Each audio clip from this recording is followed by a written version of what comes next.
পার্থপ্রতিম বিশ্বাস, এদেশ হরদীপ সিং পুরী বলছেন 40টা সোর্স থেকে এদেশের তেল আসে গ্যাস আসে, তাও এমন পরিস্থিতি সৃষ্টি করা হচ্ছে যেখানে মানুষ মনে করছে যে না বাবা 10টা সিলিন্ডার বুকিং করে নি, নাহলে পাবো না। হরদীপ সিং পুরী বলার চেষ্টা করছেন, তাকে বলতে দেওয়া হচ্ছে না। আসলে সমস্যাটা কি এ রাজ্যের কালোবাজারি আর সিন্ডিকেট রাজ? বলুন স্যার, 30 সেকেন্ড।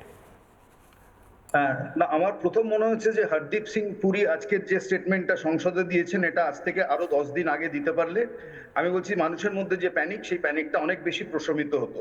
কারণ আমাদের 3 সপ্তাহের যদি রিজার্ভ দেশে সত্যি থেকে থাকে সরকারি ভাষ্যে, তাহলে আমারও এটা সারপ্রাইজিং লেগেছিল যে হঠাৎ যুদ্ধ শুরু 4 দিনের মধ্যে কেন দাম বাড়াতে হলো। ফলে এগুলো প্রথম দিকে একটা রিয়াকশন ট্রিগার করে মানুষের। কিন্তু আমাদের রাজ্যে যে ঘটনাটা ঘটলো, যে এই যে প্যানিক বাটনটা যেই অন হয়ে গেল, তারপরে হচ্ছে যে এই যে গ্যাসের হোর্ডিং এবং কালোবাজারি নিয়ে যে পরিমাণ যে কারবার শুরু হলো, তাতে 2 গুণ 2.5 গুণ দাম বাড়ছে এবং রাজ্যের সরকার, রাজ্যের প্রশাসন কার্যত নীরব নিথর হয়ে দাঁড়িয়ে আছেন এবং তারা আসলে সমালোচনায় নেমেছেন গ্যাসের দাম কেন বাড়ছে। এর হচ্ছে বিচিত্র জিনিস যে যাদের আসলে কালোবাজারি কন্ট্রোল করার কথা, তারা হচ্ছে ব্যর্থ হচ্ছেন এবং তারাই প্রশ্ন করছেন ফলে সরকারের থেকে। এবং এটা আমাদের রাজ্যে শুধু গ্যাসে নয়, এরকম আপৎকালীন পরিস্থিতিতে আলু, পেঁয়াজ, ডিম, লঙ্কা থেকে বহু সময় এই হোর্ডিং পলিটিক্স আমরা দেখেছি যে আর্টিফিশিয়ালি দাম বাড়ে। কিন্তু মোস্ট আনফরচুনেট যে যুদ্ধের আবহ, যুদ্ধ পরিস্থিতিতেও মানুষকে রিলিফ দেওয়া যে সরকারের প্রাথমিক দায়িত্ব, তারা যুদ্ধ পরিস্থিতিটাকে ব্যবহার করতে চাইছে রাজনৈতিক কারণে, যাতে তাদের বিরুদ্ধে ওঠা যে ঝাঁজ, সেই ঝাঁজটা প্রশমিত হয় খানিকটা। এই ইমিডিয়েট পয়েন্টে মানুষকে ভুল বোঝানো, গ্যাসের কালোবাজারি করে দামটা বাড়িয়ে রাখা, আর তারপর মানুষকে বোঝানো যে কেন্দ্রীয় সরকার গ্যাসের সাপ্লাই দিতে পারছে না, যেখানে বাস্তবটা সেটা নয়, এটা তো অপরাধ। এটা তো কালোবাজারেরই সরকার চলছে, এটা নিয়ে কি কারো কোনো সন্দেহ আছে? পার্থবাবু, আমি একটাই বলতে চাই যে আসলে পশ্চিম এশিয়ার যুদ্ধ মানে 4000 কিলোমিটার দূরে যুদ্ধের প্রভাব আমাদের এই পশ্চিমবঙ্গের ভোট যুদ্ধ এসে পড়ছে, যে কারণের জন্যই রাজ্যের শাসক তৃণমূল কংগ্রেস ওয়েস্ট এশিয়ার যুদ্ধের মানে কি বলবো যে বেনিফিট ঘরে তুলতে চাইছেন। কিভাবে? ধরুন আগামীকালও পশ্চিমবঙ্গ সরকারের বিরুদ্ধে, যে সরকার রাজ্যের সরকারি কর্মীদের দিয়ে দিতে অস্বীকার করেছেন, গোটা রাজ্য জুড়ে কালকের শিক্ষক, শিক্ষাকর্মী, সরকারি ক্ষেত্রে বিশাল অংশের মানুষ ধর্মঘটে যাচ্ছেন।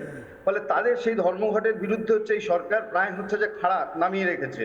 অর্থাৎ এই কর্মীদের যে দাবি ন্যায়সঙ্গত, সেই দাবিগুলোর বিরুদ্ধে সরকার লাঠি চালাচ্ছে। আজকেও আপনার বিকাশ ভবনে, আপনার স্টুডিওর পাড়াতে, ওখানে কর্মরত, ওখানে আন্দোলনরত শিক্ষকদের উপরে হচ্ছে যে পুলিশ লাঠি চালিয়েছে। আমাদের রাজ্যে একের পর এক দুর্নীতি, সেটা মানুষের মনে যত স্ট্রং হচ্ছে ভোটের আগে, তত বেশি শাসক বুঝতে পারছে যে আমার বিপদ যদি দৃষ্টি ঘোরাতে না পারি। আপনার কথা থেকে স্যার একটু হোল্ড করতে বলবো। আপনার কথা থেকে আমি আজকের কিশলয়ের অগ্নিবাণের ইউটার্ন নিচ্ছি। কিশলয়ের অগ্নিবাণের ইউটার্ন, আমি আজকে ইউটার্ন নিয়ে বলছি, রাজ্যের একদিকে চুলোয় গিয়েছে আইন শৃঙ্খলা, পথে নেমেছে প্রতিবাদীরা, রাস্তায় চলছে সংখ্যালঘুদের বিক্ষোভ, রাস্তায় চলছে চাকরি প্রার্থীদের বিক্ষোভ, রাজ্যের দিকে দিকে বোমা, গুলি, বন্দুক।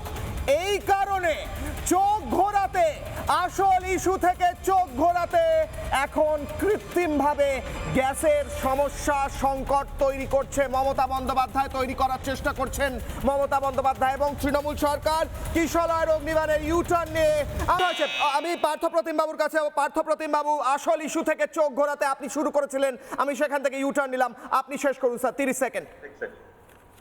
আমি একটাই বলছি যে বাংলায় কথা আছে, কারোর পৌষ মাস তো কারোর সর্বনাশ। আমি দেখেছি যুদ্ধ পরিস্থিতিতেও আসলে রাজ্যে মজুদদারদের হচ্ছে পৌষ মাস এবং সাধারণ মানুষের সর্বনাশ। মুশকিলটা হচ্ছে এই মজুদদারদের নিয়ন্ত্রণ করার কথা রাজ্যের পুলিশ প্রশাসনের যারা, তারা অ্যাবসলিউটলি ফেল করছেন।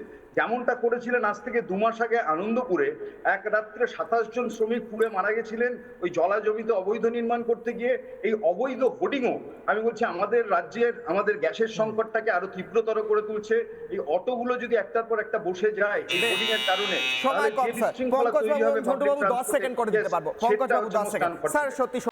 নানা ধরনের কন্টেন্ট দেখার জন্য লাইক করুন, শেয়ার করুন আমাদের ফেসবুক পেজ, সাবস্ক্রাইব করুন আমাদের ইউটিউব চ্যানেল। পাশাপাশি অন্যান্য ব্রেকিং নিউজের জন্য অবশ্যই চোখ রাখুন রিপাবলিক বাংলায়।